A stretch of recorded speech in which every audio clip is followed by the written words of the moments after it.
Ladies and gentlemen, to week one of the ZGG Gold League. We are in Group A, and we are looking at a best of three between the Phantoms and Conduit Spark. My name is Django Ultimus, and it has been 99 on the dot days since I have appeared on this channel, and I'm very happy to be back. Joining me today is my wonderful co-caster, Arlen. Arlen, how are you doing? I'm doing great, Django. I'm doing great. I had a nice relaxing spa day of not talking, saving my voice, uh, ready to expend all this energy I have pent up all over Phantom and Conduit Esports. I'm excited for my first cast here over at Zero Gravity. It's sure to be a good one tonight. Phantoms coming in as the favorite, I do believe, as Conduit Spark was the lower seeded team coming into this one. So Conduit with a little something to prove, and Phantoms want to get off to a good start, want to get that W on the board. I'll be jumping into draft shortly, but I don't know. Arlen, is there any big changes you're looking to see? Are we going to see Smite tops? What? Give me a spicy take. What do we got? We still could see the possibility of this my top. It's not just Janna who has been up there. In the competitive scene, there's been zillions, Lulus, um, all manner of enchanters. Even Karma can go up there with or without Smite. So we might see some enchanters top, but more than likely we're going to see some traditional laid back League of Legends, at least for game one. Just feeling out the waters, testing, seeing what each team brings to the table. We're gonna get Enchanter ban as the Seraphines Hubbard. I'm surprised. Normally these first couple bans come in pretty quickly, but teams are taking their times, getting everything talked through. I was hoping to see a Zeri. I love that champion on the Rift, but sadly, not gonna get that one today. Anything you feel like absolutely needs to be removed? Any completely busted champions that Red Side is pretty prominently known for taking off the board? We're probably going to see a Jinx ban from Red. I can't imagine that you just let Jinx slip through unless you have an answer to that, right? Like, Jinx is just one of those champs up there with Zeri that's just too strong, right? So maybe a Red side Jinx ban. That's what I would hope. And if not, Diana, Yasuo, one of those two. You don't really want to let that combo get going. But we will see a Riven and Soraka ban. So those also make sense to me. And double Enchanter bans coming out from the Phantoms makes me feel like maybe that Conduit support leans into that pull, and there's still some pretty hefty ones up, but I'm Ooh. sure you're targeting the more of the power picks for that player rather. And we're not going to see a Jinx taken away. Now the question is, Phantoms, do they want to grab it for themselves? There's a lot of first picks that can come in, and Oh, that's good. banning two Enchanters just to take an S tier one for themselves really puts Conduit in a bad place. Yeah, that's really smart from the Phantoms because the Lulu opens up the possibility for not only Jinx Lulu but also the Vayne Lulu. It's such a good pick. You can even play Phelios with it. Caitlyn. It's just all around a good enchanter for really any style of ADC except for maybe Senna, right? With the recent Senna nerfs, she wants to be in that support role with like a tank. Cho'Gath or Gragas in the bot lane. But yeah, I really like the Lulu pick. And on the other side, Conduit taking Aatrox and Victor. Victor, a super strong power pick in the current meta, but it opens you up to flexing that Lulu into the mid lane and just scaling for free. Absolutely can do that, but I think now if I'm Phantoms, what I'm thinking right now is you gotta lock in the Jinx at this point if you Mhm. play it, because giving up Jinx Victor as a duo pair just puts you on such Oh, a clock. The range those champions have at the 3-4 item mark point when they're just pumping out so much damage is nigh impossible to deal with.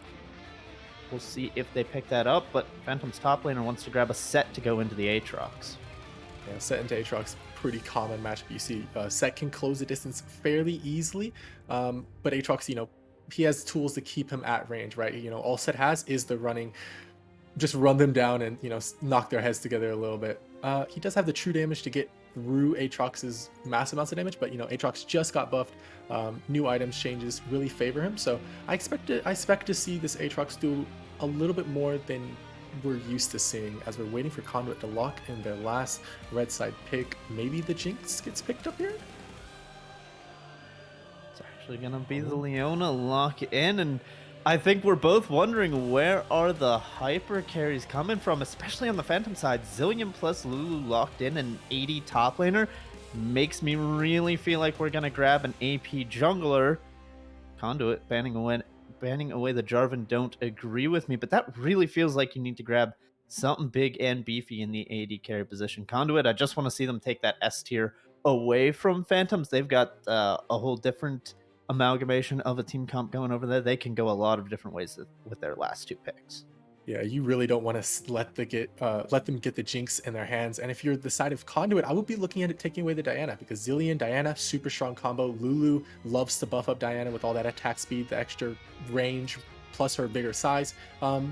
We've been seeing a few tank Diana builds float around. So yeah, with the Zinzao build, I just don't think that's the right direction to go. And Corki is still on the board, so that's a really strong counter pick into the Victor. Victor wins that early level 6 push. But past level 6, it's all Corki all game long. Absolutely. And I'm wondering if maybe Phantoms have some flexing up their sleeve because double AD bans out of the jungle position signal to me that Conduit respects that Phantoms can bring AP in a different fold. Maybe we're seeing set flex, maybe we're seeing Lulu flex to Ooh. the top lane. I'm not sure, but I think Phantoms have their options wide open. Now Conduit's going to grab an Ashe to pair alongside the Leona, a very, very big kill Mm. lane, and something that you could bring a jungler to that they've saved that R5 pick for. Absolutely. They're looking to counter pick with that jungler, so no matter what, Phantom's jungler is probably going to be in a rougher spot than if they had picked earlier. But either way, it's still fine because you still get that super strong lane in the Lulu Jinx, and now you have a Zillion to buff up that Jinx. Speed buffs and the revive is going to be so very good for this Jinx. And the Olaf pick, they're lacking a lot in the terms of AP, but I really do like this Olaf pick because he can just run through the Victor Sunfield, the Leona stuns, the Ashe slows, the Aatrox knockups. So they're gonna have a tough time killing this Olaf if they don't bring some sort of safety net. So maybe an Ivern or just a super high damaging jungler. Could see something even like a Malphite in the jungle, playing a bit on the AP side and for the Mm. tankiness that you could run into the full AD composition, but it's going to be an Echo instead. They want that kill pressure on the Jinx. You can 100 to 0 that 80 carry before Zillion can press the R button. You can certainly take a lot of the wind out of this Phantom's composition sails.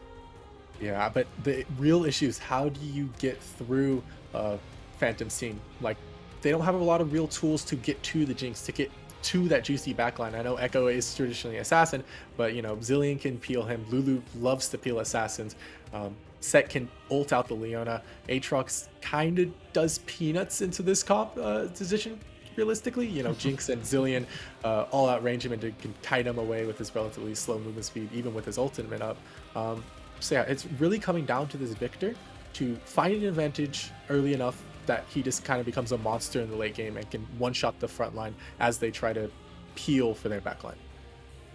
I can agree with this feeling like a kind of Victor 1v9 game or bust, but there's a lot of setup around him. You've got a lot of Mm. crowd control coming out of the Ashe, the Leona, even the Aatrox if they choose to split. But Arlen, I'm not sure how you are with your top lane matchups. I know I don't know mine that well.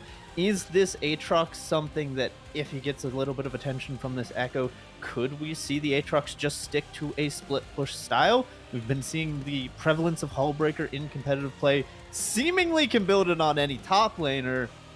Is that a route or am I reaching? It's definitely an option, if he gets far enough ahead, but I don't think he ever reaches that breaking point unless they put like 4 kills into him, plus an early turret and refilled all the plates. Then definitely I would be opting into that pole breaker route and just split pushing for days and never grouping with my team because I can single-handedly win the game as Aatrox here. But looking at the matchup, um, it can kind of go either way. So the first one to get jungle attention in the top side, I think wins the matchup 100%. Can't. Hard to disagree with that. Absolutely hard to disagree with that. Top lane feels very, very snowbally when you bring these two fighters up. A small lead can really push the end, and I feel like the jungle matchup is where we're going to see most of our explosive action. We've got a Zillion versus Victor in the mid lane.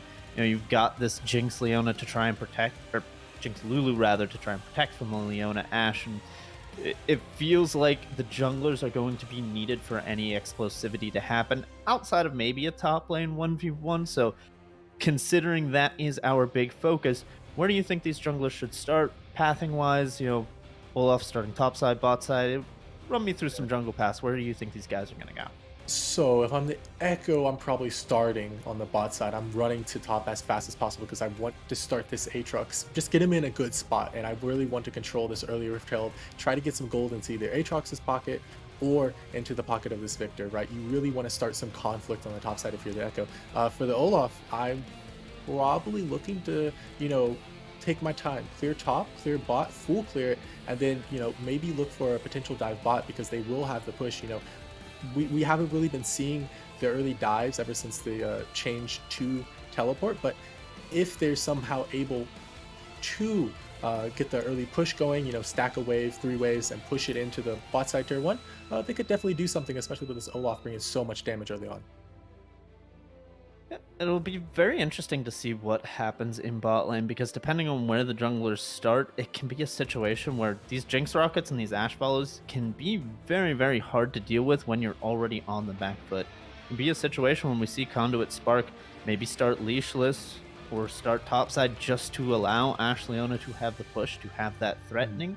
But it's something Phantoms could do as well with the Jinx Q, the switcheroo bringing that wave clear as well. So I think bot lane wave control is really, really hotly contested, and how these teams play around it will be a mirror into what they're looking to do for the rest of the map.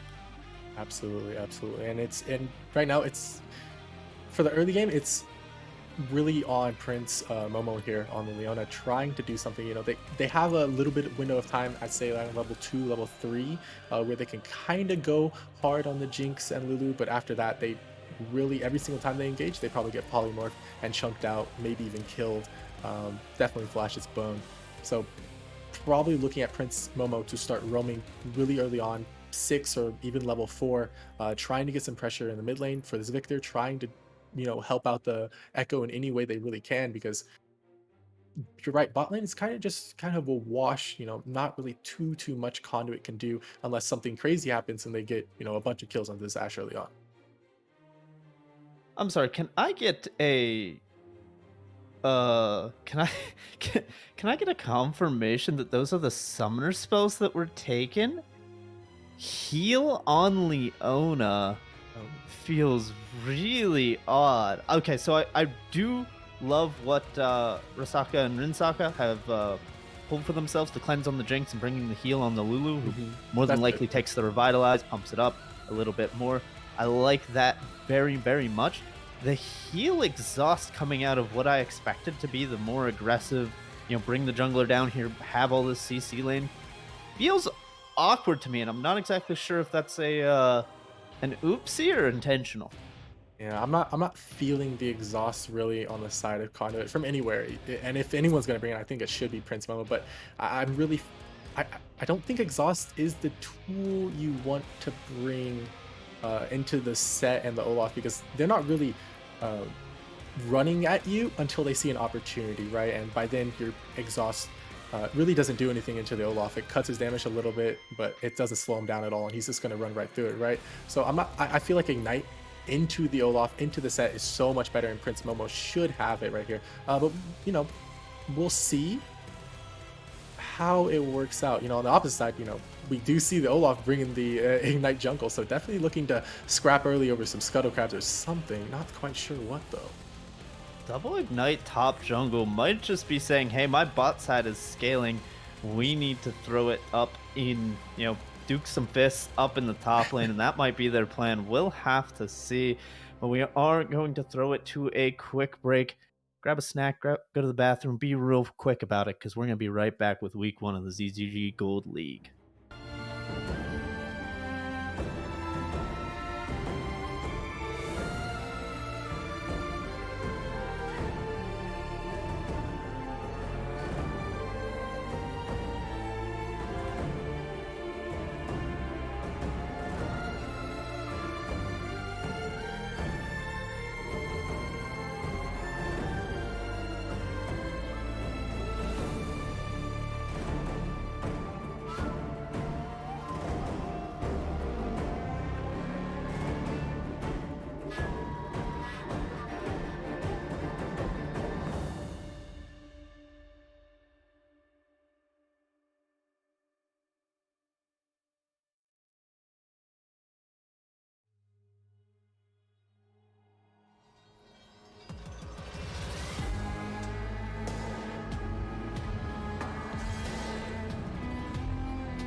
And welcome back. See, I told you we weren't going to be very long. Just like that, we're on to the rift for game number one of this best of three.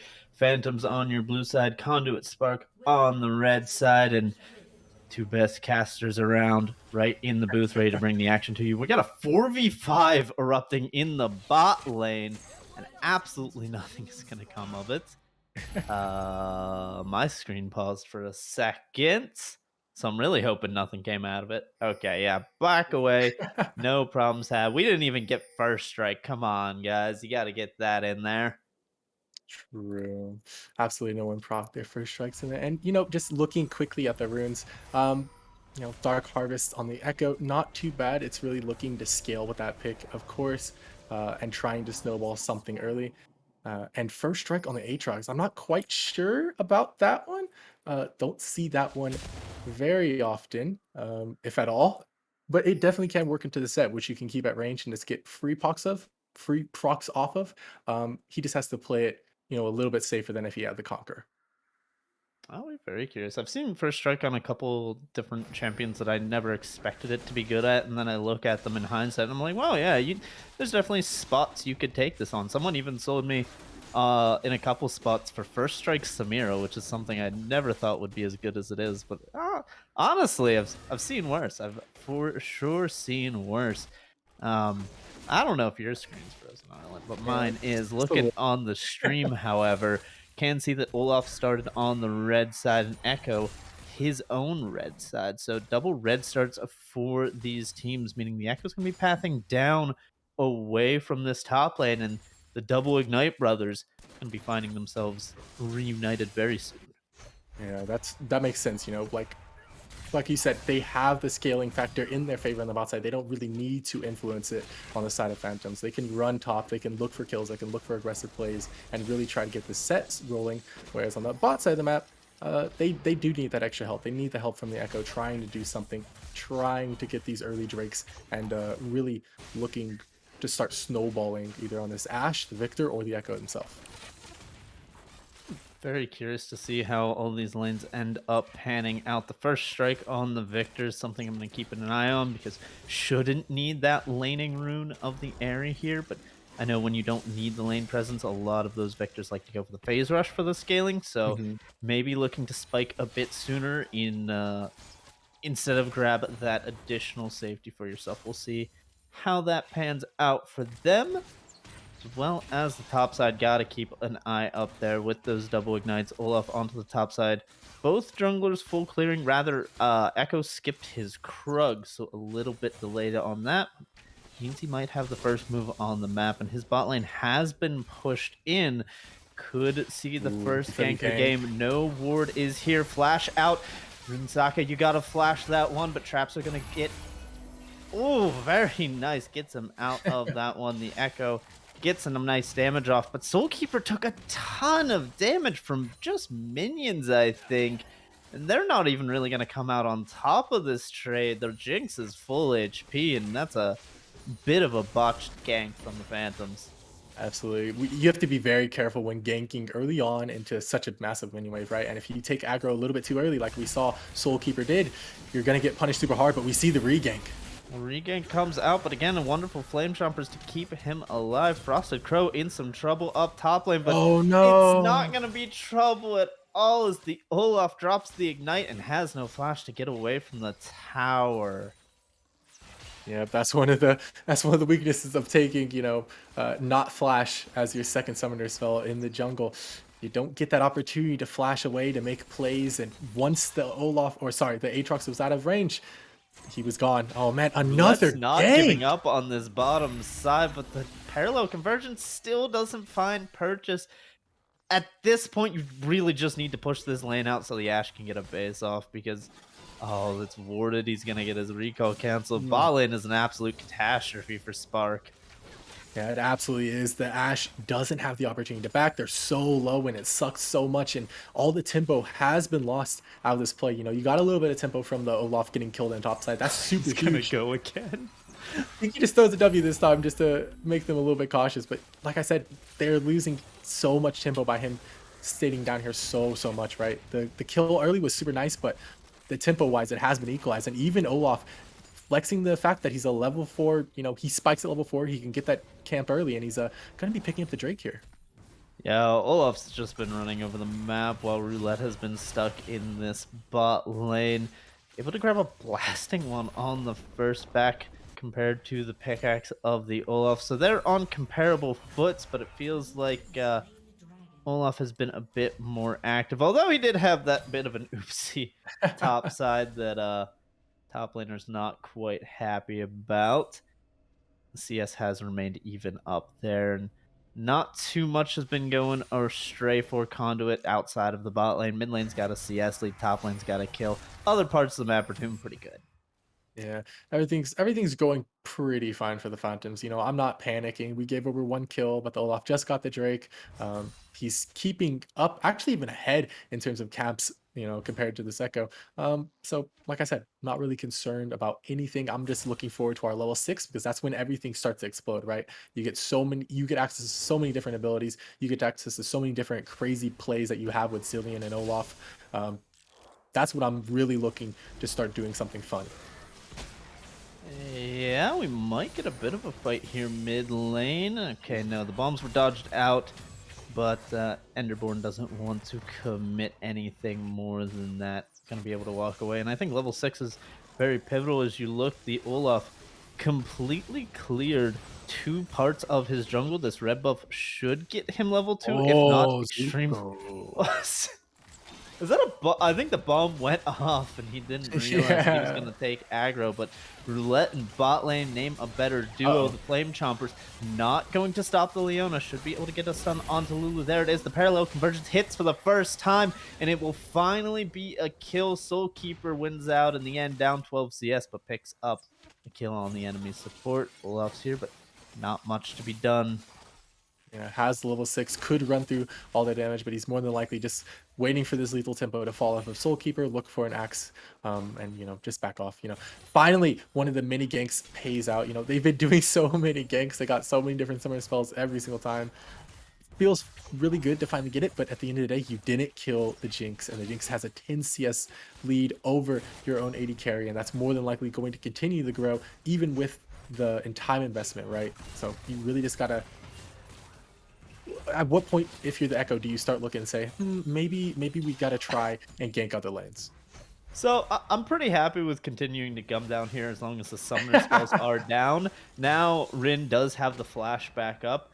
Jinx doesn't, however, blew that one, so maybe it's still re-gankable. Plus the level 6s are about to come online for these bot lanes, so I think with all the CC down here, really could see Roulette just pitch a tent and stay down here for quite some time. Has hit 6, Uh-oh. has the Time Winder available, but it's going to be the showstopper up in the top lane. Zumfo flashes forward with the Haymaker, but it's going to be Roulette here to Oh. pick up the kill. Didn't have the damage, and Set goes down for the first time. Yeah, Untold played that super, super well. Their spacing was on point, was able to dodge out of the Aatrox Q a few different times, but at the end of the day, just didn't have the damage, committed the flash too early. Roulette was there to pick up the kill, and now they just transition that right into a very easy Rift Herald. But on the other side of the map, they're getting their own advantages. They're picking up the blue buff. They're making the Echo pay a little bit, but they don't have anything to trade it back with. They already took the Drake. It's the Cloud Drake won't be up for another minute 30, so Set feels really, really, really bad playing this game right now. I think it's exemplified by the fact that he opted to go for the recurve bow, which means he's looking for that Boric first item, which means instead of the Aatrox, it's actually the Set that is opting into that hard 1v1 style, down a kill to his opponent, plus down 20 CS. Really not a great start to Untold. And that first strike is actually starting to stack up. Now it's the Zenith Blade in, but Roulette's not here. It's a straight 2v2. The CC is insane, and Soulkeeper is able to pick up the first kill. Another stun onto Rin, and Rin's going to go down. It's 3 kills over to Soulkeeper. The crowd control is just too hard to play against. Yeah, that's one issue that you have to be very, very careful of for the bot lane for the Phantoms, right? Once they hit level 6, their level 6 power spike is absolutely insane. They have so much CC that can keep you locked up for ages, and your cleanse, it can only cleanse one thing at a time, right? And if it doesn't cleanse multiple different stuns, and you're not ready to flash out, then it's pretty much a dead summoner spell, and you should just conserve it for another time. Once this Jinx gets the what's it called? Gale Force, sorry. Once Jinx gets Gale Force, they'll be a lot more safe and more able to play up in this lane. But from now, they have to play safe and play back, Ooh, as we who's gonna pop see. the Ragnarok up against Enborn, going underneath the tower, but Roulette's here. Wulong can't be taken down. Gonna revive right outside the turret Very nice. range. Oh, but it's gonna be a Chrono Shift back forward. Roulette thinks he Uh-oh. has the damage, but if he can't one-shot him, well, this Olaf is terrifying at the slow HP bar, but Momo and Soulkeeper have arrived. Momo threw out the Solar Flare and wasn't able to find something. I didn't quite see that, but the Oh, volley does land. Do we have the Zenith Blade up? It connects, root down. A very greedy stun onto the Zillion, but it works out. Soulkeeper grabs his fourth of the game, and oh Frosted man. Crow roams down for the second. Yeah, right there. It's just, oh man, it's just, right there is just the era of miscommunication, right? No one really communicated that the bot lane was going to be rowing up like they did. So they were able to get the cheeky little roam off and drop the Zenith Blade, drop the volley, drop some damage all over this Olaf and Zillion combo, and it felt super good for them as the Aatrox is Oh my goodness, fighting Frosted so Crow hard. is going for this. He has Flash available. Can he get on top of Rin? Gonna look to land those Qs, and it Oh, actually just snipes without the Flash. Now the Q3 should come out. Rather, it was already used, but a double kill. Gore Drinker on the Aatrox. 2v1's the bottom lane, and Conduit are blowing open this game. yeah, right now, 4K gold lead, and it's just going to explode as they pick up this Cloud Drake here. Very nice play right there from Frosted Co. Absolutely loved it. Understood that they didn't have anything really to stop him. He's sitting on his first item. They're sitting on what? Boots, Kindle Gem, Vandal Glass Mirror. Not anything really to worry about for the Aatrox there. So yeah, he can just run right up and do tons of damage and find the kill as Okay. Zuko's forced to back off there. Yeah, Vanderborn didn't get hit by that double bomb. I think Zuko might have had to drop the ultimate to keep himself alive. You can see Absolutely. Ender with a massive CS lead is really starting to feel himself in this 1v1. Yeah, speaking of CS, in the bot lane, it's still 30, 30, 25 roughly CS lead advantage for this Ashe, and it's gotta feel, or sorry, for this Jinx, and it's gotta feel nice, right? They can definitely play off of this if they're able to get multiple shutdowns off of this Ashe and off of Frosted Crow here. They can definitely turn this around if all that gold is collected onto one or two people. I'd say mostly Jinx and Zillion at this point, but I don't think Zillion really is that efficient with gold in this scenario, but it sucks because he's their only AP. Yeah, does have the last chapter in inventory, so he's going towards some sort of build there. Gonna have a bit, but I think more than enough for Frosted Crow to deal with it. Momo, this champion's really gonna be building a lot of dual stat. A lot of the tank items have dual stat resistances, and it's very annoying in this season, I must say. As someone who's constantly abuses it on Leona myself, absolutely absurd that I'm allowed to do that. The dual stats feel so nice, and I think and it makes sense, right? You need tanks who can build both and not just one. Uh, Allows more tank items to be built across more games and on multiple champions, right? Like we usually see, the tank Diana, like I was talking about earlier, tank Echo as a thing, tank Silas as well. Even tank Rise has come back into the meta, and tank Victor is probably what we're going to be seeing here. Even though he is only taking the crown of the Shattered Queen. Yeah, makes him a tank for about 3 seconds. Wants to be able to survive if Untold is able to get on top of him is the big thing that I'm looking at. And then a ton of crowd control to come in around him. Like we said, Enderborn really set up to be the carry in the composition, but it's been Frosted Crow and Slowkeeper that got all the gold here early, and they have been playing with it pretty well. Stopped the dragon stacking, got the Herald on the top side. Roulette even completely bouncing back after being down CS early, finds himself one camp up on the Olaf currently. Yeah, right there. Honestly, all ooh, I see a gank mid. No. Oh, Oh, but an the Ash Ash Arrow Arrow from comes, downtown. stuns down. Roulette's the one to pick up the kill. A fake out by Roulette. Soulkeeper with a beautiful snipe. Oh, that was absolutely wonderful, and that was well played from them. Right? They faked him out like you said with. Uh-oh, we're gonna see Frosted Crow right Oh, here. Frosted takes the tower, and now he's going to run down. I don't think Untold has the damage flashes, but Oh, he actually does. completely gets the 1v1. Maybe the healing reduction was very meaningful. Roulette now looking onto this jungler. Momo holds the stun until the Ragnarok ends. Well played from the support. Top laner goes down, but they get a retribution kill on the jungler. Yeah, even though he did go down, it's honestly a fine trade. They do pick up the jungler. Very nice roam from Momo, doing exactly as they should here, right? They should be roaming around the map, looking for opportunities, even if their Ashe is 4-0. Ashe just doesn't scale like a Jinx. Right now, she's looking more than likely just to become an ult bot as we get later and later into the game. Uh, you know, really sucks that Frosted Crow kind of ended there. Yeah, I mean, he's been doing so well in the 1v1. I think he felt as soon as he took that tower, he could just run him down.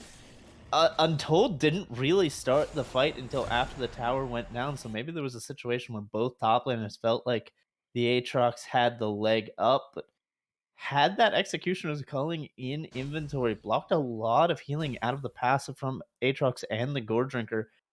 Honestly, very well could have been the big difference maker. Yeah, absolutely. And one thing I do want to highlight on the set build, he is going for the Blade Rune King, which recently got changed. A little bit more expensive, but it does a lot more damage. But in this scenario where your team really doesn't have a true tank, just the Olaf, I think you have to be kind of building to be the super tanky, beefy, mathematically correct set, right? Uh, you can't be going this Blade the Rune King kind of duelist style of build, especially not when you're down like, Untold is. Yeah, it's going to be a Two rough whole one to items. find Yeah. angles. Yeah, it's a full item completion in the top side. Not so much of a different in the AD carry position as Asaka has been able. Ooh, that's going to be a swing and a miss from Momo. Those solar flares not been finding their purchases, but now it's Phantoms that want to run into the river, but it's Soulkeeper that wants to start off the fight with the ECR. It's a big showstopper on 2-3, but the Oh, first kill goes down, and it's just a complete bloodbath. The team fighting comp is running over them. The Zillion, the Lulu, they make the difference in the end, and Rasaka picks up the first 2 kills for the Jinx. What just happened, Arlen? They were so far ahead, and Conduit crumble at the dragon. right there, I can tell you exactly what happened. Number one, Momo missed the Zenith Blade. That's their major engage tool. If that's gone, they don't really have a true form of engage unless, Roulette hits a lucky W or Frosted Crow somehow gets a full combo or Ash Arrow hits onto the target. Second, speaking of the Ashe, Soulkeeper was wildly out of position in this fight, right? He was frontlining with Momo, tried to flash back, flashed into the wall, so they went absolutely nowhere. So, Risaka and Rinsaka was just able to focus down this Ashe, get so much damage onto him, get the reset started for the Shinx, and then that's just pretty much how they won the fight. I think it's insane to me that fight went the way it did when Zillion and Lulu weren't sitting on Mythics at the time. Jinx just picked up both outer towers after having bot lane all to herself at that point. This Jinx is absolutely turbo fan. If we could get the gold up, I'm very curious if she's currently the top earner in the game. Yeah, there's Rasaka Oh. sitting on top. Frosted Crow's right behind him, but that Jinx went from fourth to first in the matter of a minute. You can see complete about even with the Aatrox, but this Jinx has to be your target now. But they have Zuko, they have the Zillion R.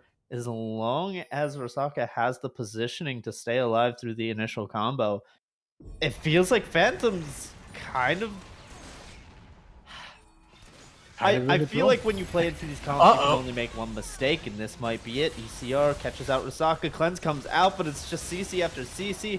Now it's the It Lulu doesn't that's even in matter. trouble, but the damage isn't there. The unstoppable Olaf on the front line. Where's the Super Mega Death Rocket? Doesn't get the kill. The Olaf does. Flash forward out of Rasaka is going to clean up the fight. The Jinx is completely excited, and Conduit has nowhere to run. A Chrono Break's not going to get you out of this one, Roulette. They'll give that kill over to the Jinx. Get excited one more time, and Frosted Crow, you're the last man standing, and you got to run for the hills. Oh no, right there. That's just overreaching. They had to play. They should have just That been was 3v4, Arland. honestly, it was. They should have been just content just to get the Jinx flash and the Jinx cleanse. That's great. You even got Lulu ult. That's huge right there. That's 3 massive cooldowns wasted. But then they kept overreaching when they had no more tools left. They used the Bullet Flare. They used the Ash Arrow, and now they have to give up the Baron because everybody died, and even Aatrox has to back here. So really, really horrible situation that they put themselves in by overreaching and getting overzealous, and now they're even down gold for the first time in this game, about 1,000 now here. And the gold is such a weird story to tell because being down on gold for this composition doesn't matter as much as long as it's put into the right place, and you're seeing that Rasaka is absolutely the correct place. The point I was stumbling on before that really blew open is I feel like when you play into these enchanter big team fight compositions, there's this air of, hey, we've got the crowd control, we've got the early game, but if you slip up once, it just becomes so difficult to then punch through this steel wall. You're absolutely right. You cannot mess up a single time when playing into these enchanter comps with a non-enchanter comp of your own because you don't have the scaling pick. Like you have an Ashe into a Jinx. Jinx will outscale 100% of the time, regardless if she goes tank, AP, or the normal build, right? So this Ashe is really gonna be in a bad place, and maybe if they had an Aphelios or something else like it, maybe even an Ezreal try to play poke, would maybe have a chance here. But now honestly, outside of Phantoms running it down off of a silly play, not quite sure how you get back in the game here if you're Conduit. I'm really happy you've been paying attention to the item changes because I haven't looked my eyes over all of them, but one that caught my eye is the newly upgraded Death's Dance as Roulette grabs his own blue in Ooh. his jungle, able to sneak that one out. I feel like it's a very insane item right now, and I was kind of looking forward to seeing it on Frosted Crows, but he's electing to not go for it. Double Longsword could be actually, that could go into it, right? Caulfield still builds into Yeah, it, yeah, so maybe we it can still go see into it. that. Yeah, Okay. I would have looked forward to seeing it onto the set as well as the Olaf here as well, and Aatrox. They all love the damage and the reduction that comes from. Ooh, Ooh, we're gonna see a fight teleport's here gonna though. come through. Phantoms want to take this fight, and it's the set ult to start, but they're not able to get the Haymaker off. The front line's dying, but Rasaka, can they finish the fight? Frosted Crow's gonna flash in, but doesn't get the CC. Triple kill. Could it be a Penta? Oh. No, absolutely stolen away. It's 4 for 1, 4 for 2 rather. Zuko did go down. And you saw Conduit have damage. Conduit are still doing fine. They can get through the set. They can actually even get a kill onto Zuko, but it doesn't matter if they can't knock down this Jinx. Rinsaka had ult at the end of that entire fight for their 80 carry.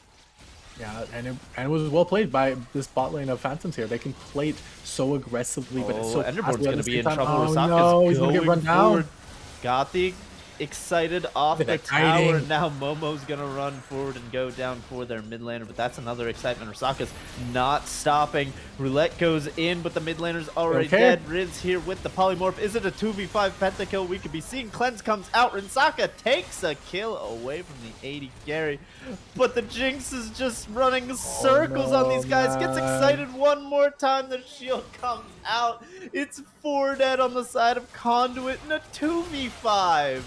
Oh man, Roulette. this is more than likely going to be the game here. Sokka just absolutely does not care. Running circles, got 2 items, and is just smurfing all over the enemy right now. Gonna see Olaf Olten trying to kill Roulette. Doesn't get him before the turret drops. But oh man, this game flipped on its head so quickly. It was incredibly quick, almost as quick as Osaka's running around the map right now, but the Oh, the double CC stun. finally catches. Bazooko's here. Chrono shift. No, oh, wrong ultimate actually. That's a different time winding, but the Jinx comes back up, gets 2 more kills. He's just not stopping. He just doesn't go down. I think he'll finally fall. It's 1,000 gold to Roulette. Yeah, I don't even think they care. That was just a little bit of flexing. Let's be honest, Arlen. That was a bit of Honest, flexing. honestly, they took so much out of that play. They do not care that 1,000 gold goes over to the Echo of all people. They can kite him out with all the axes and bombs and the slows that they want. They will be absolutely fine.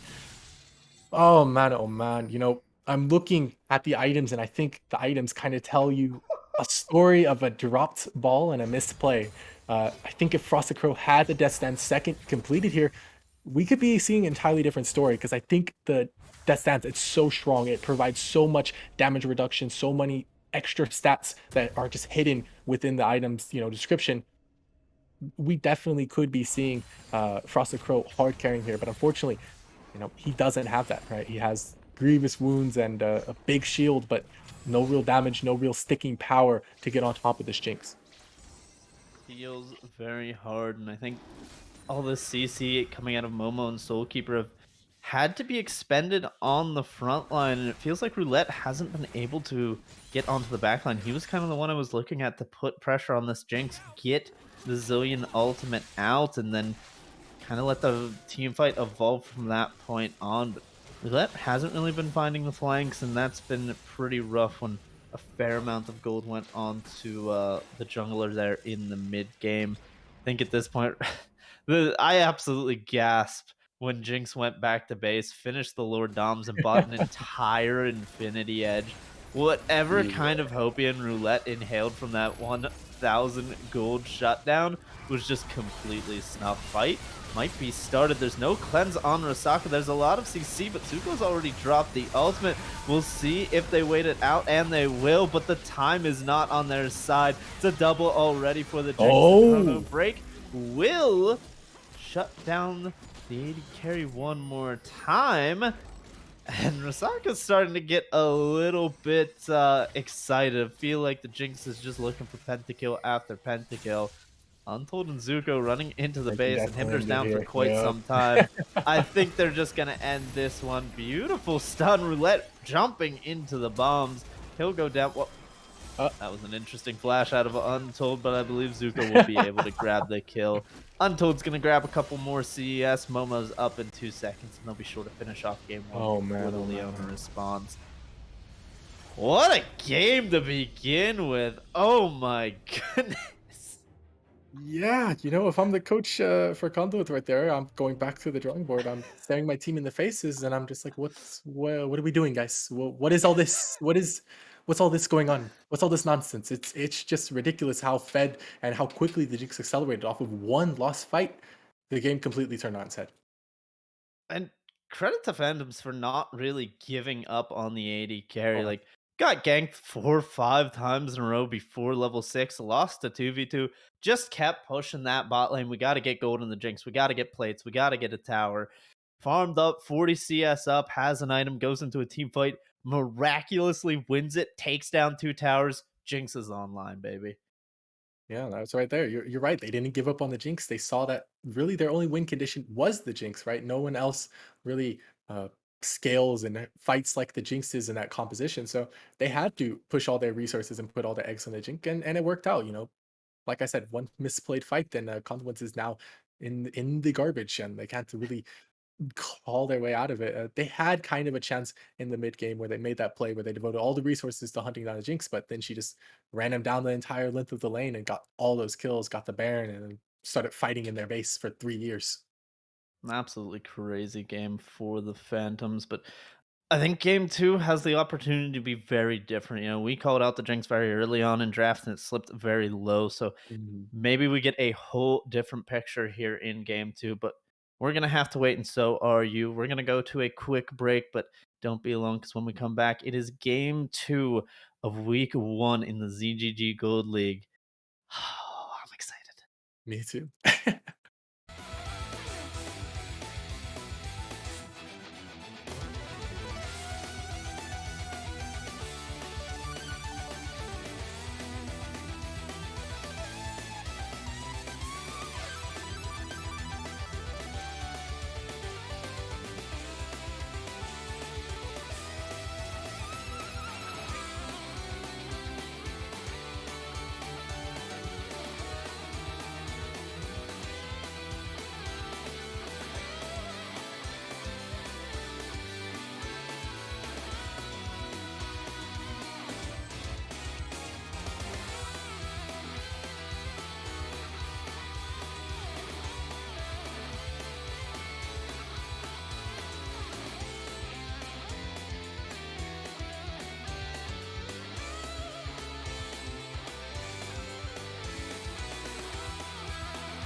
The era of metal has begun, and metal shall prevail.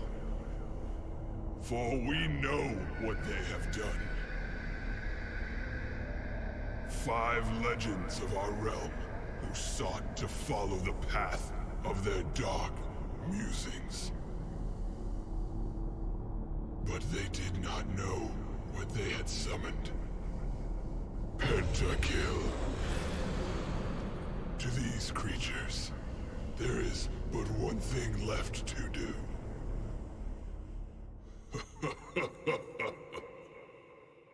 Heavy metal.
Not a long pause at all, ladies and gentlemen. You'll love to see it. We're back into the action.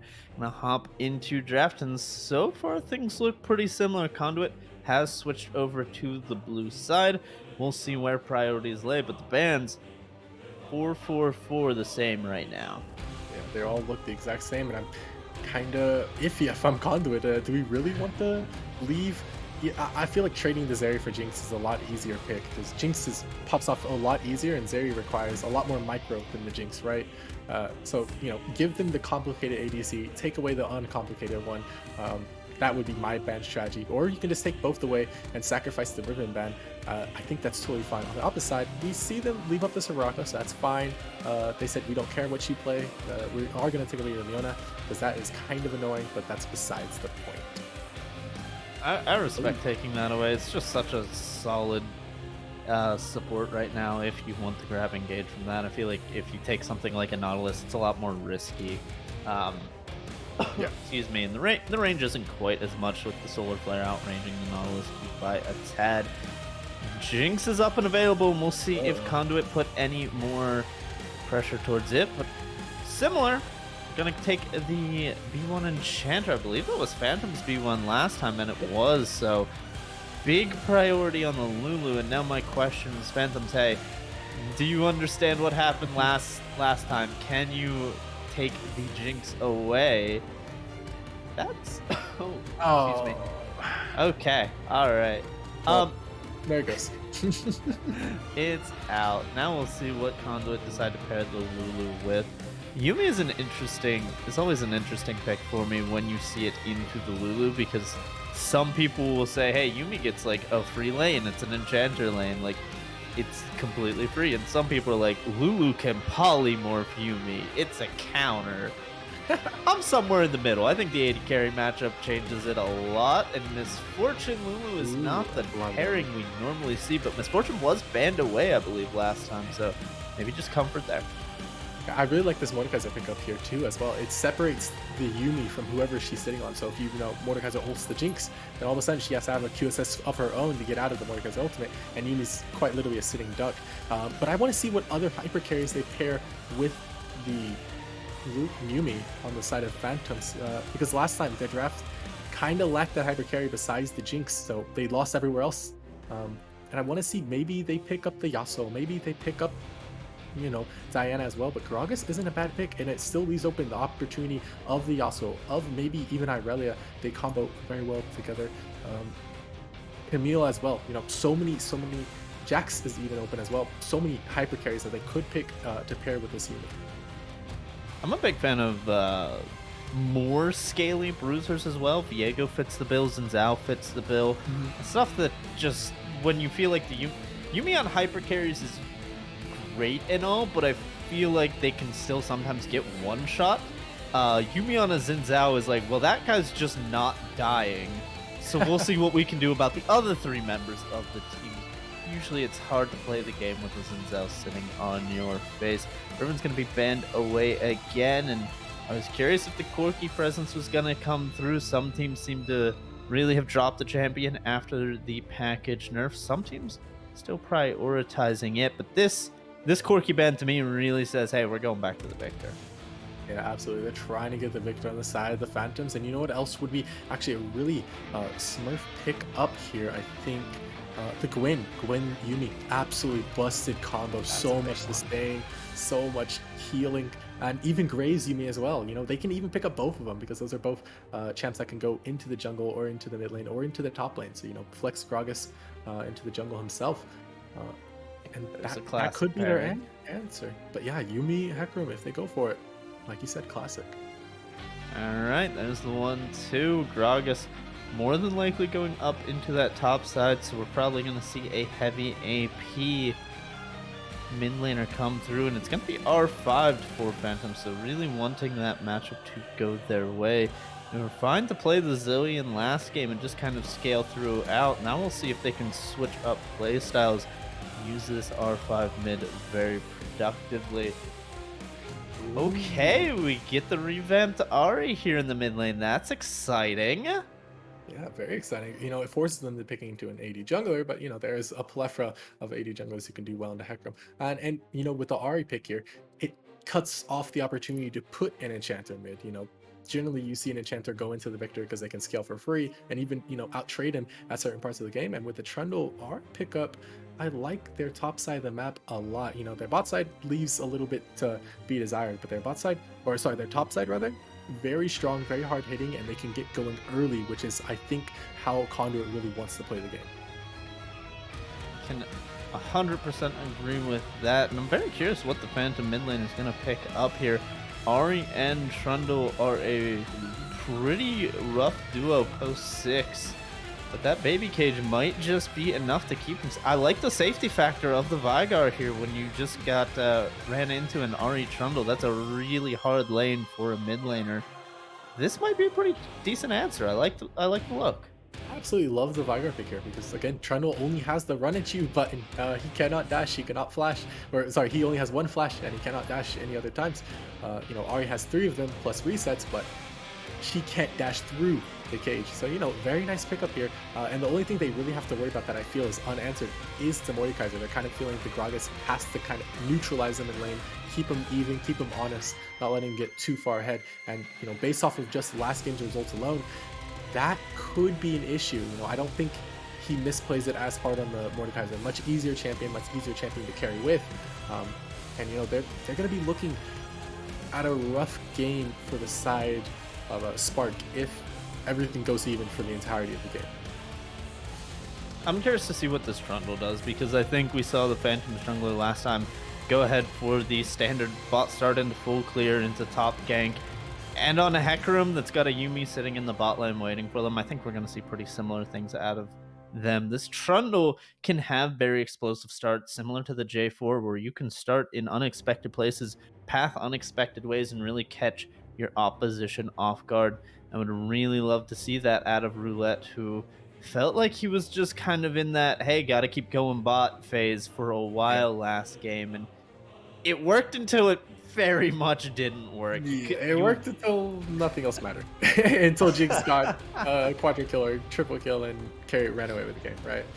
Um, but yeah, I agree with you. I agree with you. The Trundle has the opportunity to get going early, especially I think into this Hecarim. You know, a classic level 1 strategy is to invade the Hecarim, either steal away some camps, you know, start on his side of the map, or even just drop some vision. As simple as that, and then you can track the Hecarim a lot more freely, and plan to fight him at the Scuttle Crabs, because Hecarim's early levels are extremely weak, especially in comparison to one of the early game skirmishers, the OG Trundle himself. So if I was Trundle, I'm definitely looking to fight this Hecarim as much as humanly possible. Yeah, I think should have early push out of the top side. The Ari with the new Q does better with pushing. Mordekaiser always really aggressive in those early lane pushes, throwing down the gauntlet on the wave. It's always good there. Sorry, every time I look at these summoner spells before they're locked, I chuckle because I've just seen Barrier Cleanse. Interesting choice. I mean, Momo went I heal on promise. Leona. So, anything could happen, really. Yeah, it works. I promise. Just definitely happens all the time. Yeah, 100%. Cleanse gives movement speed, dude. It's got to be good on Hecarim, honestly. True. You know, cleanse ghosts for the Vanguard. You know, he needs to cleanse the charm and run away. It's fire. I'm personally excited to see Momo this game on the Lulu. I want to see him be aggressive in these early levels. When you're going into this Jinx Yuumi, it can be something where Lulu isn't the optimal early aggression pick that you'd like to see, but it does just do a surprising amount of damage. You don't need to shield your AD carry. You just walk up, eat the Jinx, you start autoing with picks. You could even take an Ignite in this lane. I wouldn't suggest it, but it could be an option if you really want to try and push down this Yuumi Jinx, which was their plan last game and felt somewhat successful for a while. Soulkeeper had the first 4 kills of the game. He was popping off, and then, like you said, one missed team fight. Conduit might just say, hey, we don't mess up that one team fight, the game looks different, we're going to have the same plan, run it back. They might switch up things entirely. Yeah, I like you said, they definitely are running it back, pretty much the same as style. Try to get top ahead, try to get some kills on the bot. Let's just let mid scale up a little bit, try to get their own solo kills if they can. They're not really going to into the Vanguard matchup.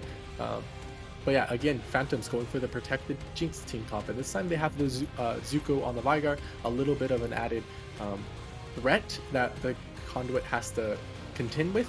But overall, it's still protect Jinx, let Jinx scale. She's going to be doing massive work here.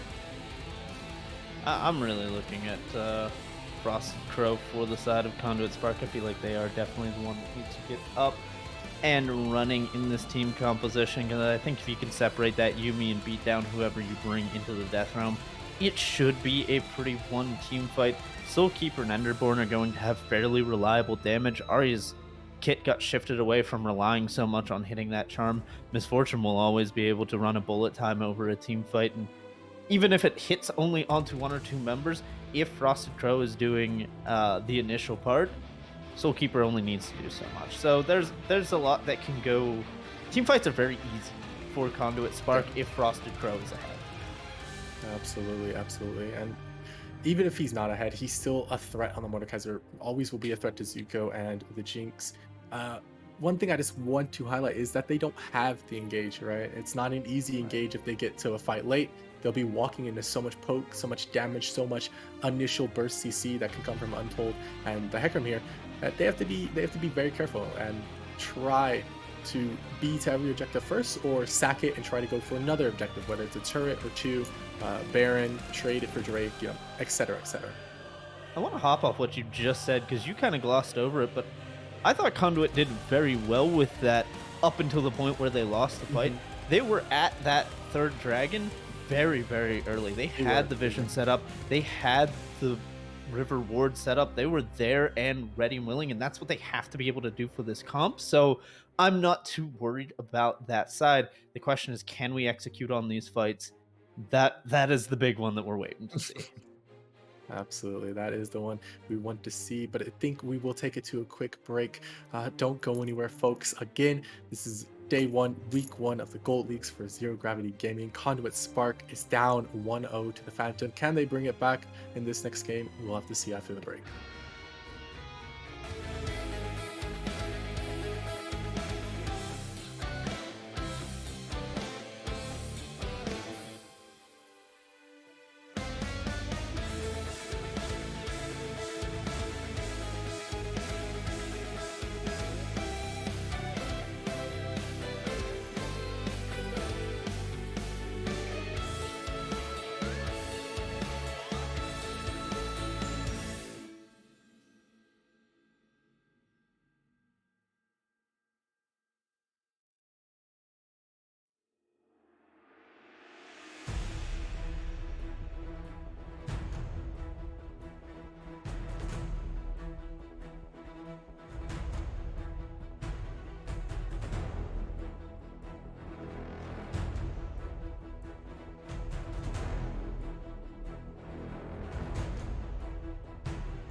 On to the Rift for game number two. Phantoms are on match point.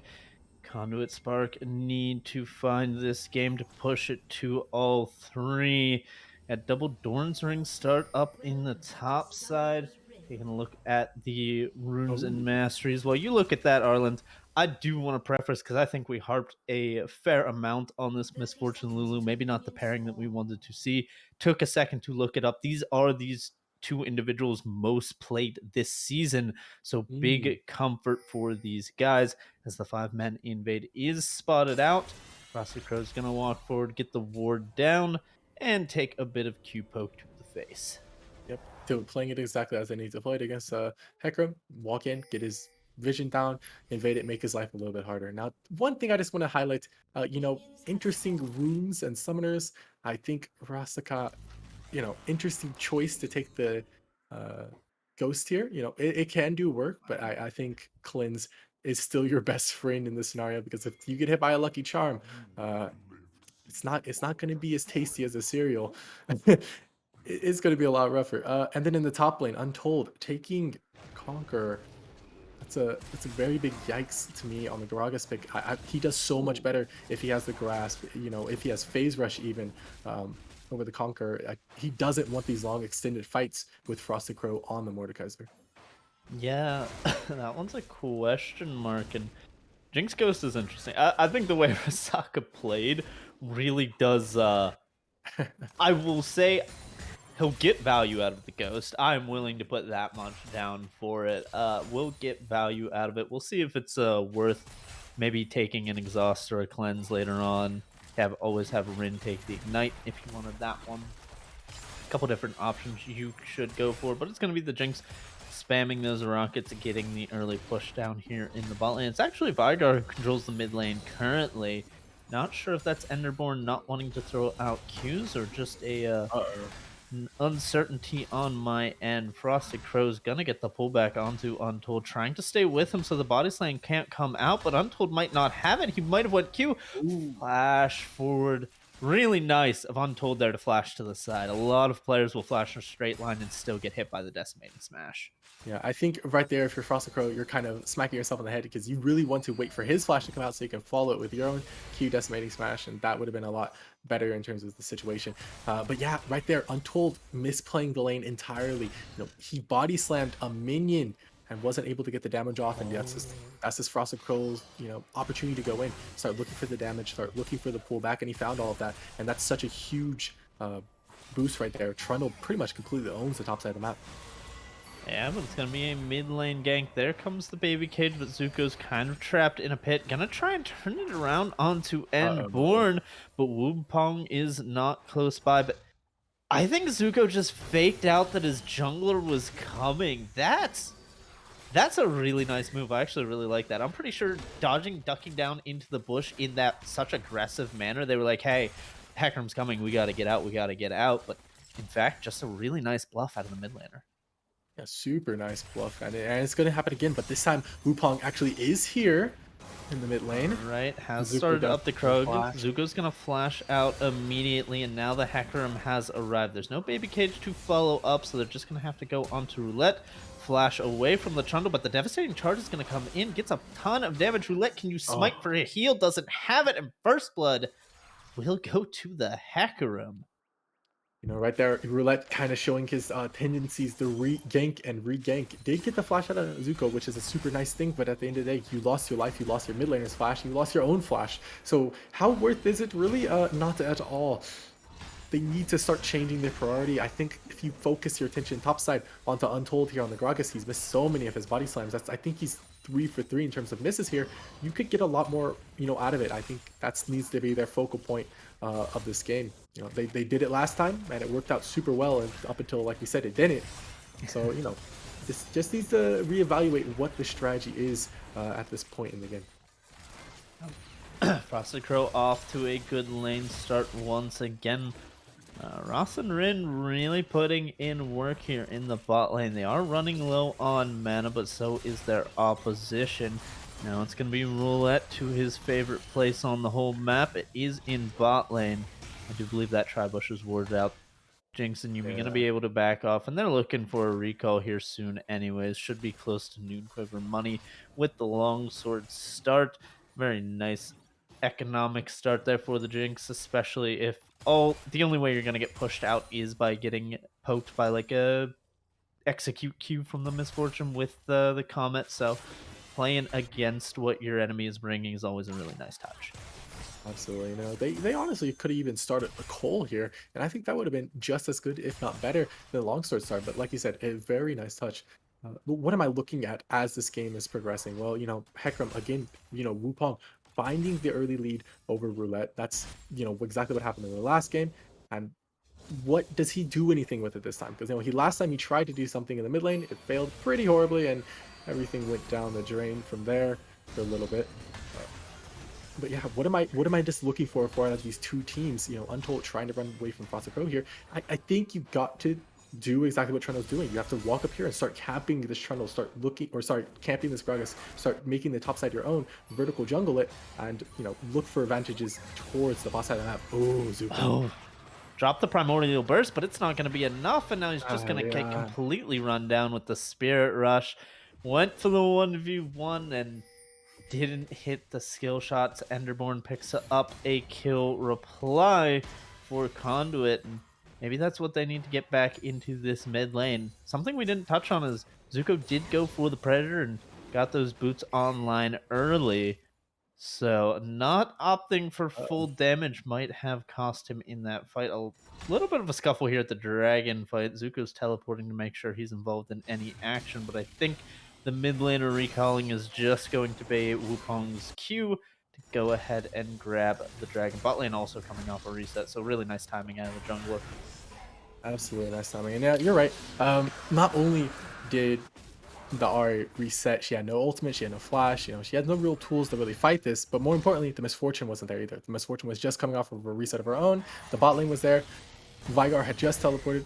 They really couldn't fight that. Too many members of the Phantoms in the area, so they have to relinquish that. They have to walk off and let it go. The Rue. Yeah, now Trundle's in the bot side of the map. What are we looking to do if I'm the Trundle? Well, I think I'm about to hit level 6. I'm getting super close to it anyway. I really want to get a gank off. I really want to skirmish. I really want to fight in the jungle. But the only place I have the opportunity to really do that is on the top side of the map. So I'm super far away from where I want to be right now. But like I said, I'm super close to 6. So I just go top side and I start fighting for this Rift Guild. Yeah, I think Roulette does need to get a bit more activity on the map going on right now, and he's been trying to, but when the ganks don't work out and the pathing doesn't work out, now you're down 4 camps, and it feels very rough to be behind on the EXP. But I honestly think the best thing to do in this situation is to keep on trying, because you're going to get back from lane XP and from kill experience more than you are just going trading blow for blow with farm with the Hecarim. So I'd like to see him get into the top lane. Wouldn't even hate a mid lane visit while the flash is down, but Zuko's about to have that one back up. He did get the Executioner's calling here in the Ooh, bot lane, that's so we'll keep interesting. Momo really trying to keep this 2v2 going. But Roulette's found Wukong in the river. Now, who can come first is the biggest question. No eye is going to open on the Herald, so neither jungler able to get that one down. Roulette committed the ultimate, but the charm's going to land onto Wupong. Fear down into the baby cage. Might have enough damage. Primordial burst so Oh close. The no. ignite from Ari picks up a kill. The fade away. So close to a 1-for-1 out of the Vigar, but just a tad bit short on the damage. Conduit get a cheeky kill out of the Endeavor, and Herald went down. Looks like Frosted Crow was actually able to pick it up. Yeah, very nice for Cross growth. It's a huge boost for him. But like it played out exactly as he wanted to for Roulette. He was able to find, luckily Wupong just on the Herald there was able to pick up a cheeky little kill, a cheeky little invade, and now Phantoms is hurting a lot, especially since in the bot lane there was a little bit of a scuffle right there. Rinsaka using the ultimate, it was responded with Soulkeeper's Ooh, ultimate, it's and it gonna be looks a like there's dive gonna on be the a dive top top. lane. Untold already flashed out. Frosted Crow pushed the way he wants to. Now the tower's reset. There's a minion wave here, but it's not close enough. Roulette, you Oh, can't take that much Roulette! tower shot. He's gonna go down. Frosted Crow has to flash out to safety. Unsold makes the outplay happen and picks up a kill for himself. Yeah, right there, the minions just weren't in range. Once their health went down, they miscalculated it. Minions weren't there for them to really start the dive up again. And very good job. It's so hard to dive into Gravis. So very hard to dive at Gragas. A replay of the top lane gank, and you can see starts out well. The Herald pushes in. Untold took a bit of a trunk from Frosted Crow. They got the flash out immediately while no one was tanking, and then the ultimate did a really good job of disengaging. And right here's the pivotal moment. We thought the melees were close enough, but Roulette goes in while there's no one tanking the tower and just takes too many shots. It's ramped up, and the Mordekaiser has to flash out. Absolutely beautiful from the side of Gragas. And that's why you pick Gragas, because he's undivable if placed in the right hands. He can die to solo kills, but in terms of dives and denying them, he is unmatched as a champion. But yeah, but even disregarding dives, let's look at the CS totals. It's kind of a wash in the top side, right? 50, 50 CS barely. Only 48 right now, and on the other side, 81 for Frosted Crow. It's a little bit rough to be playing Gragas here. The lane phase, definitely a good point for Frosted Crow. We saw it last time on the Aatrox and now on the Mordekaiser. And I believe he had counterpick for both of these matchups, so he has been giving those draft resources, but utilizing them well. Something you have to give to him. Roulette's down here. I'm sorry, Wupong actually is in this jungle as Roulette was spotted on a ward in the bottom lane. Excuse me. Oh, Dragon's they gonna have be to up see. here soon. They have to see this dive coming out. No, Roulette just blast coned himself out of position. There's no way this fight works unless they find Roulette with the thing, or Rasaka and Oh, Rinsaka go too they're gonna far, get mess up on their favored own. forward. It's gonna be the lost chapter onto the support. The ultimate comes out, but bullet time is just easily run out. The ghost has been popped. Saka, can you get involved? Zuko, where's the baby cage gonna come? Oh, it's just Oh, so much damage. The oh primordial burst no. hasn't been used. Yes, it has, rather. What a nice cage. Clips him right on the edge. Zuko ran that fight, picked up 2 kills for himself. You know, I thought it was so bad that Rinsaka and Risaka walked up there, but they played it beautifully. They just had the ghost run away from Soulkeeper right there, run away from the Trundle, and they can't do anything. They don't have any real lockdown. It's hard for them to keep you in place, and they understood that perfectly. They understand it beautifully. Like Enderborn and Frosted Crow are the only real ones with any sort of form of hard CC on the side of Conduit Spark here. So yeah, that's just going to be a free Drake. That's going to be a free triple kill. Um, and this game, again, looked so good for Conduit, but then just running out of their hands. Yeah, Enderborn not being able to get involved in those pivotal fights. The Predators are really pushing Zuko around the map. Charm goes onto a minion, but Spirit Rush is going to be thrown down here. Not going to find it. And now that Wukong has arrived, the Oh, devastating charge is going to go right into his face. Tried the outplay, probably had the 1v1, but didn't account for the jungler there. That feels like you're reaching. That feels like the game's slipping away on other points, and Enderborn's trying to pull it back as the only one with kills.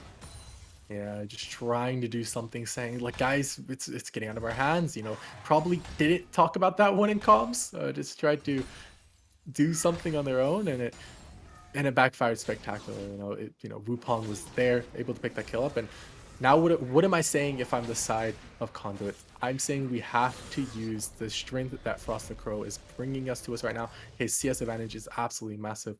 But he just picked up his first item, in the Demonic Embrace.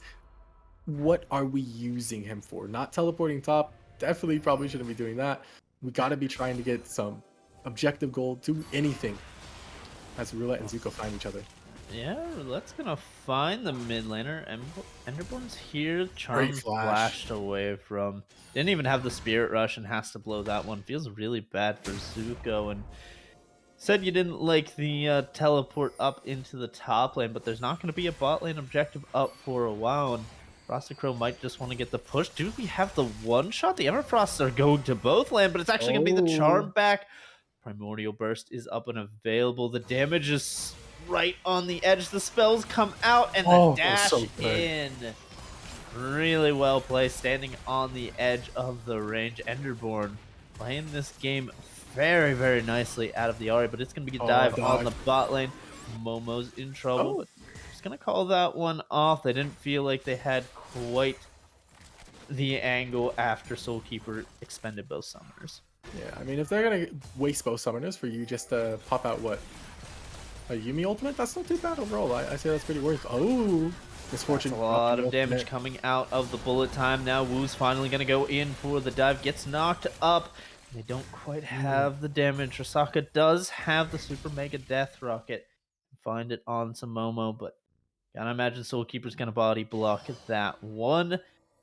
No one goes down, but the Jinx is expanding the farm lead in the bot lane. It feels like the same deal, but Soulkeeper hasn't been able to pick up the kills this game. Or, yeah, the kills this game. Yeah, absolutely. And so the lead is growing, and it just won't stop growing. Right there, the dive didn't work. They just weren't ready. Uh, their angles weren't on point as Wasaka trying to run them down using the Jinx to get excited, looking to get Has the the Super increased Mega range. Death Rocket, looking to just get both of them into range and fire that one off. And auto away on both of them. Zuko fancies another 1v1, gets charmed up, but the damage is there. Primordial Burst will get the kill, and it's a trade back for the mid laner of the Phantoms. These guys have been going at it this game. Soulkeeper, no, watch out. Oh There's still a no. Yumi around the corner. Rasaka lives with a sliver thanks to the Zoomies, and it's a tragedy for the Misfortune. And they're gonna be going in Top on lane roulette here. 3v2. Frosted Crow's going to flash forward. Needs to pick up that initial kill. Has the He Death hasn't Realm used his ultimate. available, but can't find it onto the right target. Finally goes on to Wupong. Going to be chasing that one down. Meanwhile, Roulette chases down the Oh, opposition. Wupong able to run away with the devastating charge, and Zuko has a really nice cage to box in the Mordekaiser as soon as he comes out. And tragedy as well, Roulette doesn't get the kill onto Untold. Conduit split up and lose on both sides of the fight. Yeah, honestly, it's coming down to aggression from both teams, right? Like both teams sometimes just being unnecessarily aggressive. Like the two of Conduit's 3 kills, from the Ari found onto Zuko by Zuko starting fights that he just doesn't have the damage to take. He doesn't have the speed to take, and he just falls, both times. One time we saw it in the mid lane versus the Ari. The other time we saw it against the Ari. And again, it looks like he's going to be cut out here. They're bringing 2 members up, and it's gonna be Grabs the tower, Zuko drop. grabs Oh, a one shot onto the enemy jungler, but now I feel like we're gonna see that same play out happen to Zuko. Ignite already down, Spirit Rush used up, and the orb thrown out for the kill. It's a 1-for-1, and a tower went over to Zuko. So all in all, you're calling worth for that one. yeah, it's not too bad. Roulette just went a We should have little popped bit. before Dragon as well. Yeah, That's pretty good. Roulette went way too hard, way too early, and Wupong trying to get into the backline, can't find the opportunity, has to ult himself out. And now the fight is going to reset here, but I have to give it to Rakusan's squad. They actually have the jungler down there to smite away this dragon. Yep, easy smite away, not going to let the bullet time steal anything there. And Frosted Crow not having that ultimate pretty much meant that the team fight was never going to go their way. Absolutely never. Like I said, their team lacks hard engage. It's so hard for them to start fights if they aren't there first. They can set up death bushes and all that. Look at all the wards. But it doesn't matter if the ward's are in the right spot. It's just free gold for this Yumi. But so much. wait a second, hold on now. Hey, oh, that's at least 2 control words. That's massive, massive. Someone clip that so I can send it to my 80 carry. He never lets me take the wards. Absolutely, that's a great 80 carry right now. Very I don't nice. think I'm gonna get the duo. They got the matching names, but I can enjoy it from afar.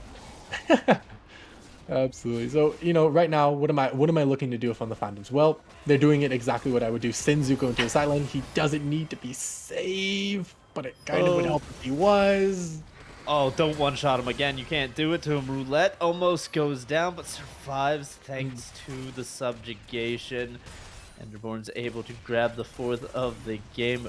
Sokka, knowing members are on the map, has vision of everybody. Just going to run Soul Keeper down. Prince Momo has the ultimate available. Shouldn't go down to the Super Mega Death Rocket. There we go. Oh, that one's out. Took too much damage. Momo actually gets the kill tragically. And they're going to give both over to the Ari. It feels like Ari or bust for this team composition out of Conduit.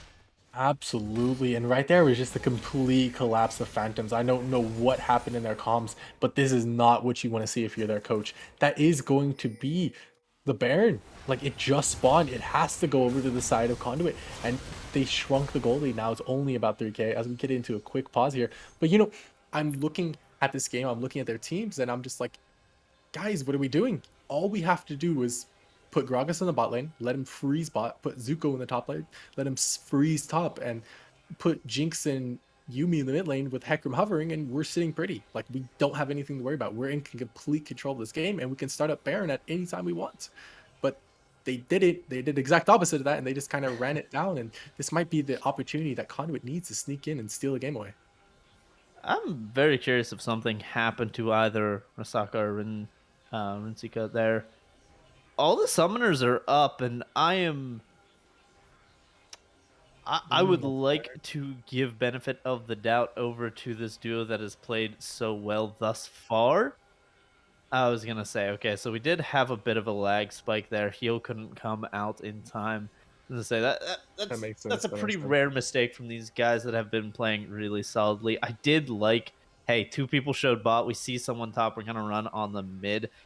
Obviously, if you get that kill, you get excited, you get healed, things go differently. But I agree. Phantom's overreaching a bit in that instance. We're gonna get a Baron over to Conduit almost assuredly.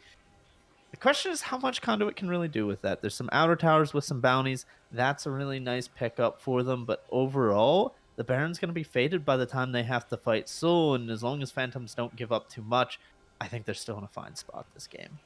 Yeah, they absolutely are, but it just doesn't feel good, you know. It doesn't feel good at all. You can now, once this objective's off the map, they can even put roulette into the top side and have him split. But I think oh no, we're gonna get back into the game pretty quick, and yeah, very very nice. No way Wukong gets here unless he speeds up 2000 move speed, and it will be the Baron over to the side of Conduit. Eventually. Gotta love the double pause. It's just a Oh spectator yeah. thing, happens all the time. Nothing to worry about. Okay, so we're a little bit down on Conduit now. They're at so point. They been having a rough go at it here, but what do we actually want to see them do with this Baron? What does optimal setup look like for Ooh. Conduit here? Well, optimal setup is put Enderborn into Zuko no matter what, right? Like Zuko or Enderborn is the only person who can handle the aggression that Zuko has. They have multiple dashes to get out of the baby cage before he even spawns. Everybody else needs to be pushing down mid or bot, trying to get some of these towers down, trying to look for play here or there wherever they can. Um, and just try to get back in this game via CS. Like their CS across the board, pretty bad except for top side, right? Everyone else is down comparatively to their counterparts.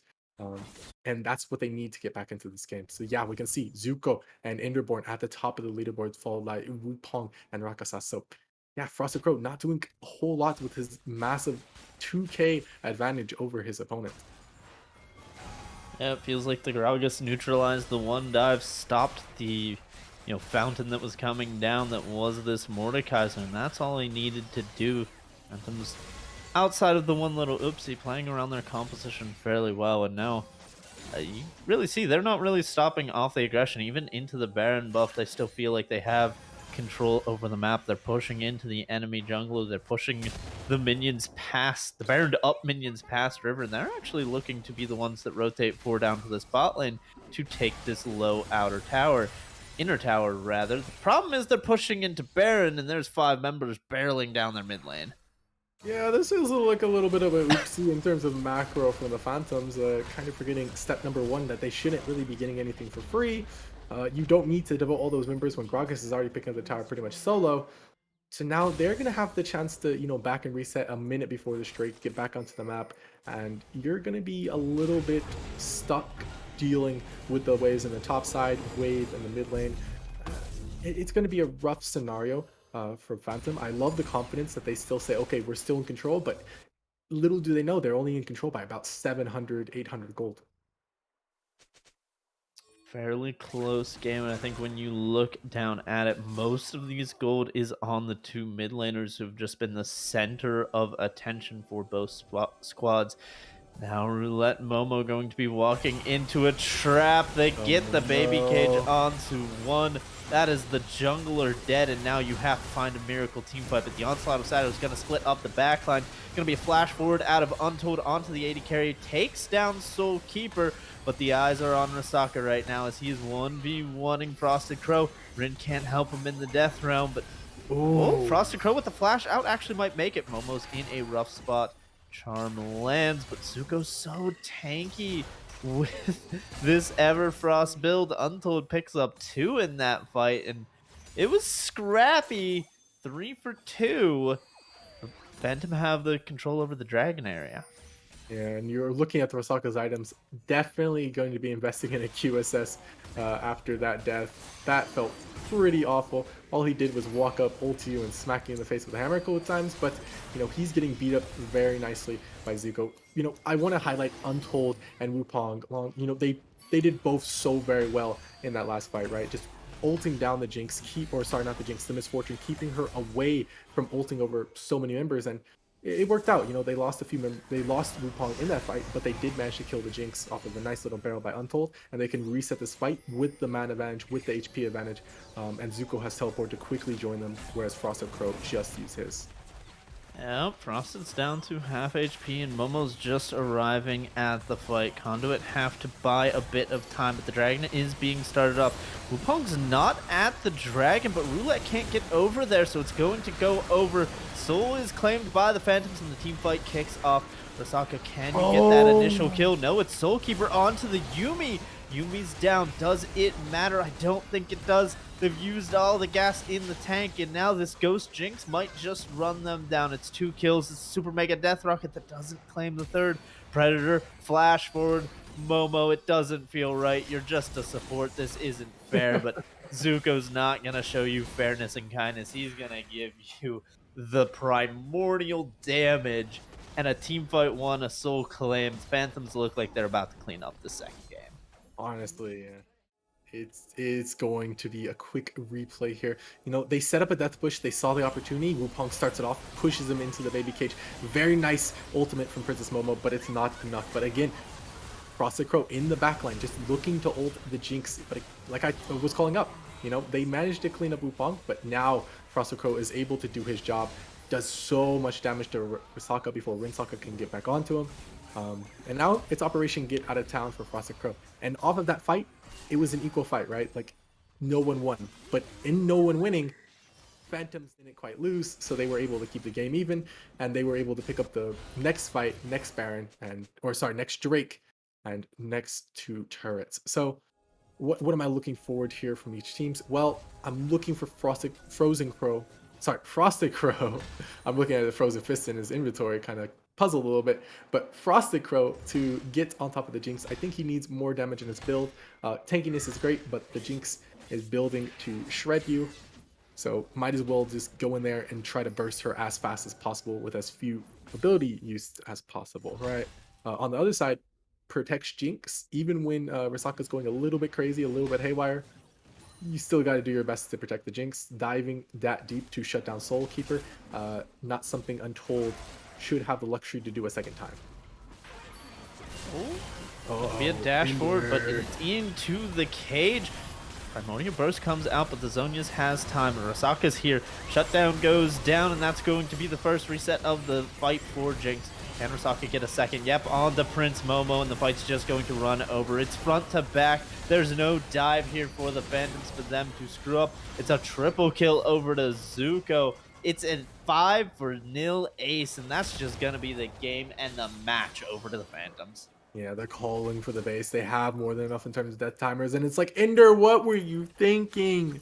You were playing this game very, very well. You could have just not tried to go for the hero play. Your team didn't need you to go for that hero play, but you did. You dashed right into the baby cage. You dashed right into all the damage on the side of Phantoms, and they bursted you. They killed you instantaneously. And it just feels so bad if you're Ender. You know, they're going to be going into VOD review and talk about that one point and be like, that cost us the game right there. I think it's hard from Ender's point of view. I feel like if you put yourself in the, you know, we can zoom out of the game. We can say, hey, you're only a couple thousand gold behind. Maybe before that drag fight, hey, you're actually pretty close in this game. But if you hit tab and you just look at the left side of the screen and you're this mid laner, it's like, man, I feel like I gotta find the clutch, you know? Now Jinx has a QSS. I gotta find the charm on to blow the QSS. That way Frosted can get the ultimate down, you know?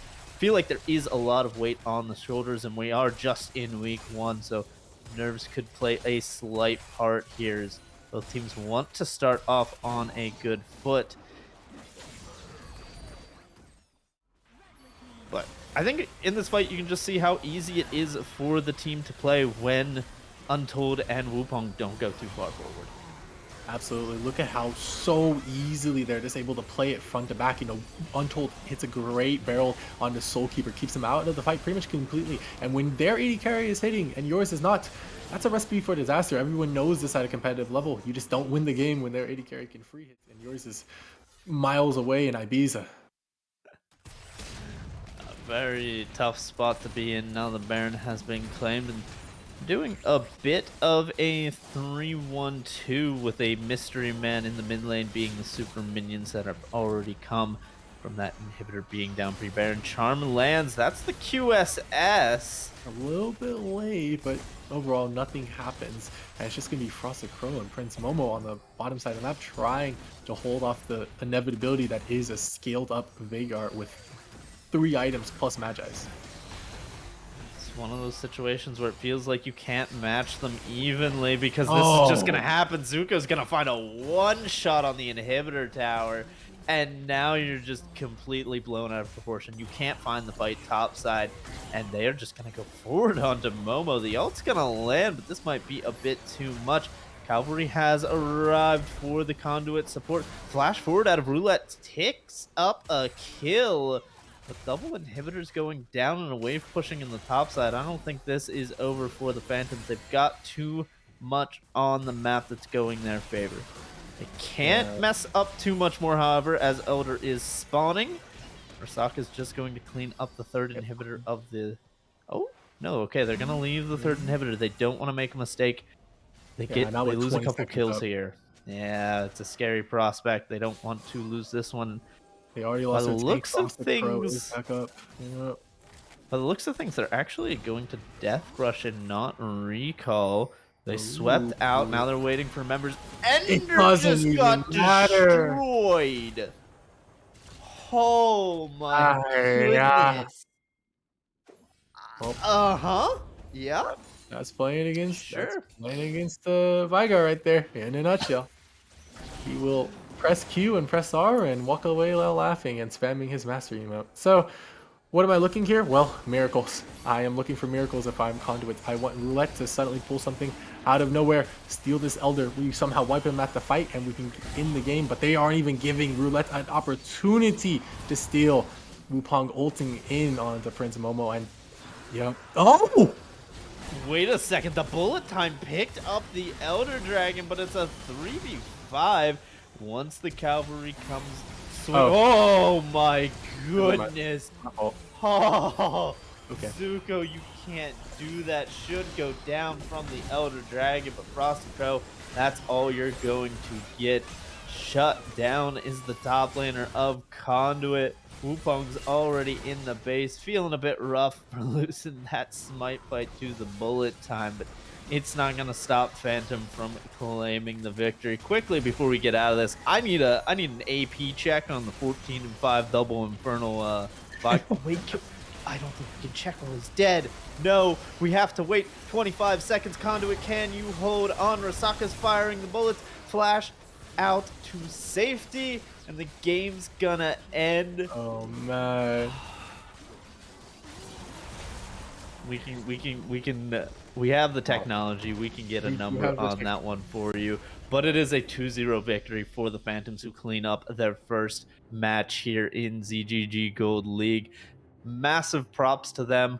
I think there's big things that both of these teams can work on, but that's Absolutely. what you expect here in the opening week. Absolutely. So many things both teams can work on. And you're right. That's what you expect. You want to test the waters a little bit.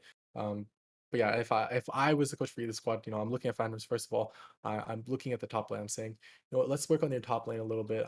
Let's try to get you up to speed so you can actually compete with some of these bruiser players, with some of these aggressive Aatrox mains, with some of these Mordekaiser picks that are going to be coming out.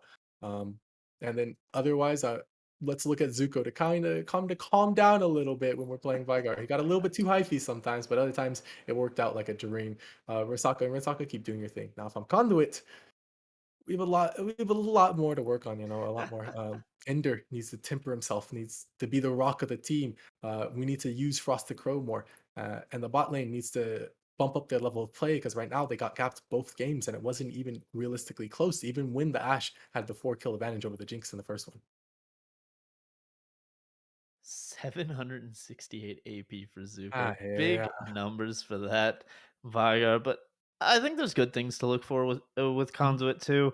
I want to I want to see Roulette not back off of this aggressive style, but rather say, okay, mhm, what can we do to enhance this? How can we? Because you don't need to teach someone like the entirety of how you play lane phase to get them to be able to set up a gank once and then just keep on rinse and repeat the same setup. mhm. Roulette can really make some damage. I've seen junglers like this just absolutely destroy gold games and plat games, just completely annihilated. And he has the mentality to just keep on coming back to a lane.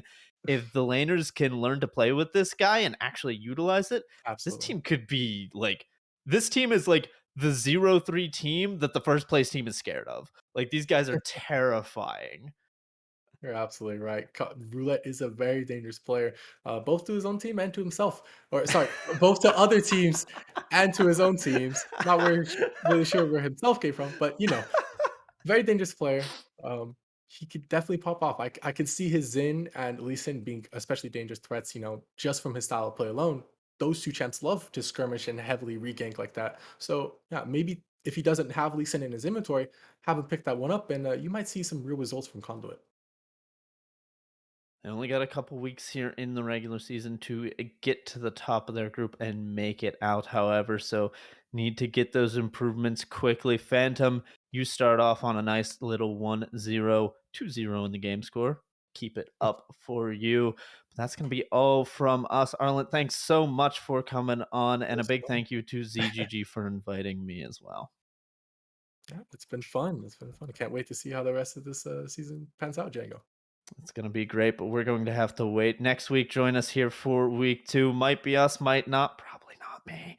Uh, but we'll see. Hey, if I'm not here, I'll be in Twitch chat with you guys. So I'll see you next week, one way or the other, for week 2 of ZGG Gold League. Everyone have a wonderful night.